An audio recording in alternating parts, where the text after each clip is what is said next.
this kind of TNE model is really growing. It's different from the TNE models that are there. And whilst I'm always very reluctant to say this is the first, we're not aware of another TNE operation where two well-known universities have come together to offer a genuine suite of joint programs in a third country. TNE is the traditional models are there, but they're not necessarily the models that see us through into the future. And I think you've got to try stuff. We need to find different ways of delivering what works for new student cohorts and different student cohorts. This is not just UK and Australian educators coming together. It is actually in the context of an Indonesian environment. So there is a strong Indonesian flavor woven through this. And I think that is the bit where you've got to get it right. I think if you sort of simply plonk an unthought about, uncolored curriculum from another jurisdiction, you're going to really struggle because there's a whole raft of cultural pieces in there that don't quite work. You've got to educate within the context of sort of the work environment, how that all works. Yes, there's a lot of commonality in there. If you talk to Indonesian employers, what they are seeking is not very different from what Australian or UK employers are. They're increasingly taking the qualification as the thing that opens the door, but doesn't get you through the door. It is those professional, and I hate to call them soft skills, but the ability to work in teams, communicate, deal with ambiguity, think about new knowledge, applying new knowledge in sensible and thoughtful ways that they're seeking. And I think if you're looking at those skills, they absolutely need to be done with a local context. They're not different, but the context matters. And I think that's where we've got to go with this.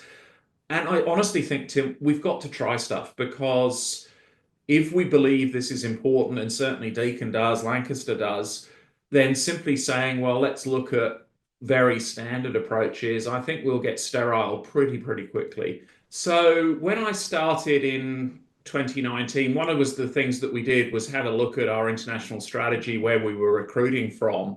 It was evident that our profile in Indonesia was not where it could or should be. And I asked the team to start to think about what a medium to long-term engagement strategy with Indonesia might be. And some of that looked at raising profile of Deakin for more conventional marketing, but also looking at transnational education and what other options might be available given the sort of the rapid growth in a more affluent middle class in Indonesia.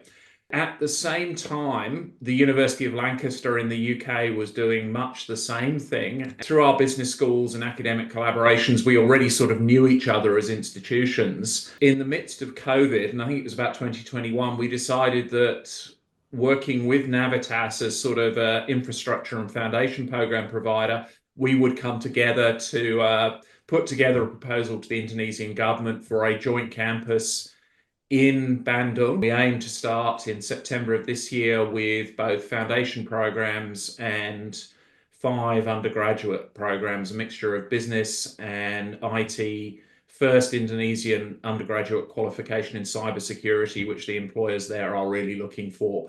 We recognize that there is only a finite capacity to bring a Deakin education to students by bringing them to Australia. Now, we can get into what that capacity is, and various people and various sides of politics will have different views, but everybody would agree at some point there is a finite capacity in there. And we were beginning to look, how can we do this in other ways? How can we offer our qualifications at an accessible price point that works? What we're seeing both onshore and offshore is the need to have diverse offerings because our student cohorts are getting more and more diverse. Let's not forget, this is a lot more than just thinking about what an 18-year-old school leaver needs. We've got pretty diverse cohorts going into many Australian universities, let alone that international component. And what works for cohort A will be suboptimal for cohort B, and it's finding other options by which you can meet need.